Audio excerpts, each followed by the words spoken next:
এটা আমাদের চাঁপাইনবাবগঞ্জের মানুষের প্রত্যেকের চাহিদা এবং দাবির সাথে রেল কর্তৃপক্ষের কিন্তু লাভ হবে দিন শেষে। ওনারা লাভের অঙ্ক বুঝতে না পারলে আমাদের সাথে বসলে আমরা কিন্তু ওনাদের ওই লাভ লসের জায়গাটাও দেখতে চাই, কেন ওনারা ট্রেনটা চালু করছেন না। এবং এখানে রাজশাহী কোনো ব্যারিয়ার না, এবং পৃথিবীর কোনো দেশ, আমরা 50 বছর স্বাধীনতা পার করেছি, আমরা নতুন বাংলাদেশের গল্প বলছি, কিন্তু এই দাবিগুলো কেন করতে হবে? এটা তো দেশেরই চাহিদা, দেশের অর্থনীতি সুফল বয়ে আনবে। কেন আমরা বিমাতা স্বরূপ আচরণ, আমরা যেন ছোট ভাই মানে সৎ ভাইয়ের উদাহরণটা দিয়েছে, কথাটা খুবই সত্য। এটার কারণ অনেক ছিল, অনেক কারণ, সেই কারণ বর্তমানে নেই। টানা সপ্তমবারের মতো বেস্ট টিস্যু পেপার ব্র্যান্ড হিসেবে স্বীকৃতি পেয়েছে বসুন্ধরা টিস্যু। বর্তমান সরকারের কাছে আমাদের আবেদন, কোনো বৈষম্য নয়, বৈষম্যহীনতার জন্যই প্রাণ দিয়েছে দেশের ছাত্র জনতারা। বৈষম্যহীনতাকে দূর করার জন্যই আজকে তাজা তাজা যানগুলো লুটিয়ে পড়েছে, রক্তের বন্যা বইয়ে দিয়েছে রাস্তায়। অতএব আর বৈষম্য নয়, এখন যৌক্তিক এবং ইনসাফ ভিত্তিক কার্যক্রম পরিচালিত হবে। আমি আগেই চেয়ে নিলাম তাহলে চাঁপাইনবাবগঞ্জে সোনা মসজিদ দ্বিতীয় স্থল বন্দর এবং রহনপুর রেল বন্দর আছে, যেখান থেকে বাৎসরিক প্রায় 800 থেকে 1000 কোটি টাকা চাঁপাইনবাবগঞ্জ থেকে আয় পায়, কে? সরকার পায়। আর সরকার আমাদের একটা ছোট্ট দাবি, চাঁপাইনবাবগঞ্জ থেকে আন্তনগর ট্রেন চালু করবে না, এটা কোনো রকমে হতে পারে না।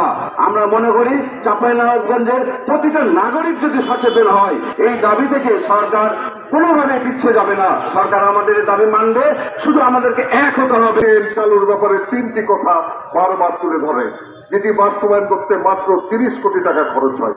1 নম্বর, রেল চাঁপাইনবাবগঞ্জ পর্যন্ত আসতে গেলে রেলকে ধোয়া মোছা এবং অন্যান্য করার জন্য যে ব্যবস্থা, সেটা চাঁপাইনবাবগঞ্জে নাই। এটি করতে মাত্র 8 থেকে 10 কোটি টাকা খরচ হবে। চাঁপাইনবাবগঞ্জে রেল আন্তনগরে আসতে গেলে এখানে বাইপাসের কিছু রেলের লাইন করতে হবে, এটি 10 থেকে 12 কোটি টাকা খরচ হবে। আরেকটি অজুহাত হচ্ছে রেলের ড্রাইভার সহ অন্যদের থাকার জন্য কোনো আবাসিক ব্যবস্থা নাই, এটি 1-2 কোটি টাকা খরচ করলে হবে। সর্বমোট 30 কোটি টাকা খরচ করলে এই চাঁপাইনবাবগঞ্জে আন্তনগরী ট্রেন চালুর ব্যাপারে কোনো বাধা সৃষ্টি নাই। পৃথিবীর কোনো দেশে এবং বাংলাদেশেও একটি রাজধানী থেকে সেই জেলার শেষ সীমান্ত পর্যন্ত প্রত্যেকটি ট্রেন চলে। শুধুমাত্র এই চাঁপাইনবাবগঞ্জকে আমরা আমাদের এই জেলাবাসীর 8 লক্ষ মানুষকে বঞ্চিত করে রাজশাহী থেকে আন্তনগরী ট্রেন চালু করা হচ্ছে। বিগত 2004 সালের পর থেকে চাঁপাইনবাবগঞ্জবাসীকে এই লেমন চুজ ধরিয়ে দেওয়া হয়েছে।